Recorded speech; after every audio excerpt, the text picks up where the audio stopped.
name is Mrs. Baguki, and I'm so happy that you've joined me here today.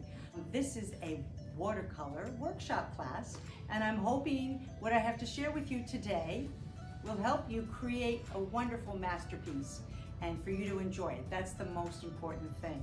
I was an art educator for many decades, and I'm still an artist, and I will always be an artist, so I'm enjoying sharing my passion with you today. First thing I think about with watercolor is the word fluidity. Fluidity. And so I looked it up. And the first definition is the ability of a substance to flow easily. And that is such a great description for watercolor. It's difficult to control watercolor, works of art, but I'm going to show you two pieces that I did many years ago. And I think you're going to be surprised that I made these with watercolor. The first one is what we call a still life, when you set up some objects and you draw, you sketch, or you paint them. This, believe it or not, is watercolor. So I used a very small amount of water when I did this, and I used very small paintbrushes. But as you can see, I had lots of control. Then this one I had a little bit more fun with, and this I did what we call a color watercolor wash, which is just putting color down very lightly. And then I used a dry brush technique to create this texture. This technique, you've probably heard of this, and you probably did this in school at some point, wax resist. I took a white crayon and I just made sort of a zigzaggy line, and then I went over with watercolor. The wax resists the water, or the water resists the wax. So then what I did was I cut these in half, and I cut them in strips. Don't ask me where I got the idea, but I was just having a lot of fun. Cut them in strips, and then I wove them. I wove the strips from this one with the strips from this one. And I have a weaving. I could have made a background of just a watercolor wash, but for me, I thought that I needed a lot of contrast. Contrast, you may have heard that term in your art class, is whether you know, dark against light or light against dark. So it will show up.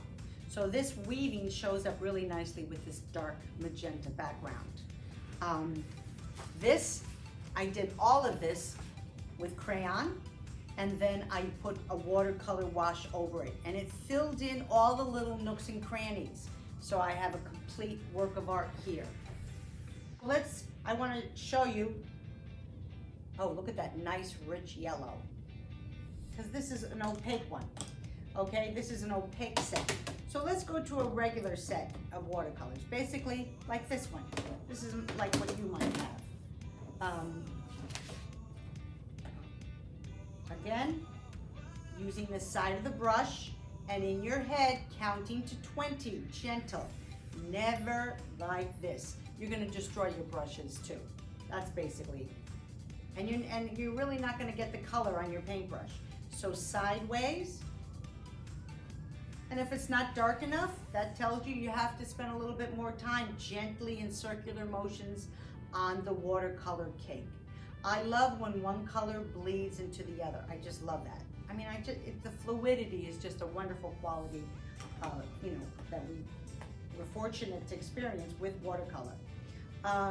We try to start light to dark, because if I then went to like dark blue or purple, you know, I would just really get to be mucky really fast. So I don't go too close to the other color until you're ready to. You see? It's really, okay, let's see what I should do now here. This is a light orange. But again, you have to take good care of your brushes when you're done. You always put them in a container upside down so that the hairs of the brush can dry. And another very important thing is that you leave your watercolor set open to dry. So often my students, they were all wet, the paints were all wet, they would just close it up, and then what happens is the next person who came to use them, they were all kind of mucky and wet. So you need to let your watercolor set air dry, as well as your paintbrushes, as you can see. So always have nice, fresh, clean water. That's really important. And you want to start with a nice, clean palette. One of my students probably used this palette because they didn't clean it out, but it's nice when you clean it out. This is a lovely color. This is almost like a lavender color. I love it. So just have fun. That's the whole point. Just have fun. That's the beauty. That is the beauty. I'm telling you, when I start working in art, I go into the zone and I just have the best time. So I'm sure you will too. So I'm just enjoying these just bleeding into one another. This paper that Mr. Jose got is very, very nice. Very nice. It has a very nice quality, and the colors, oh my gosh, is really, this is great. So let's see, let's get a little red. This watercolor set has white in it, which is unusual. You don't usually find that in a watercolor set, your basic watercolor set.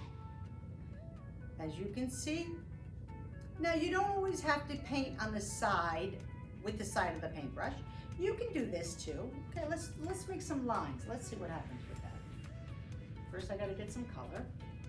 And again, the side of my brush in circular motions, and let's see.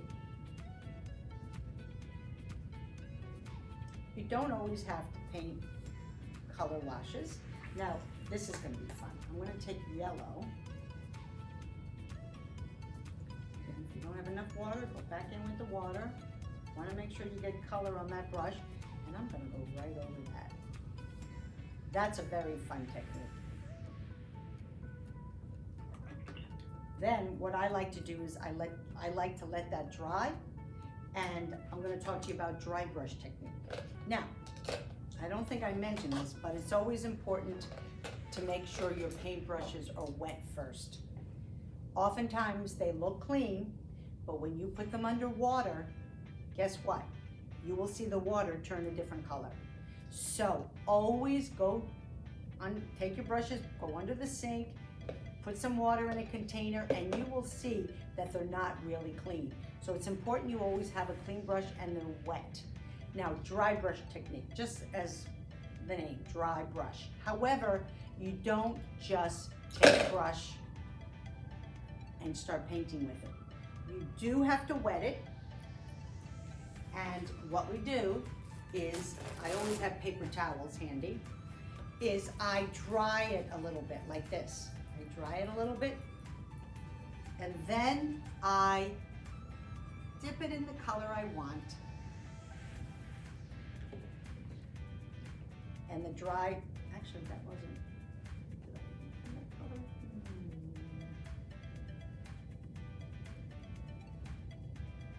So dry brush technique is really a fun technique, especially on top of a wash. I don't know if you can see this very well, but it is really a fun technique that adds a lot of texture and depth to your work of art.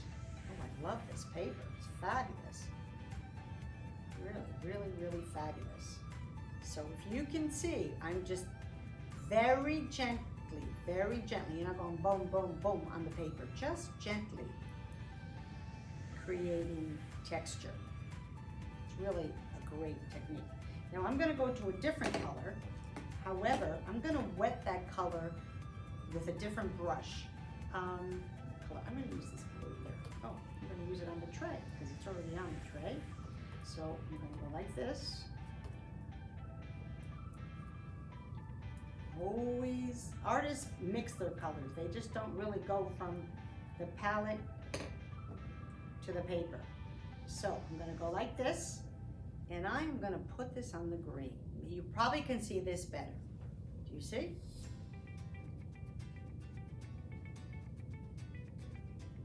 Now, with this art project that you're going to do with the grab and, you know, the theme for this summer is tails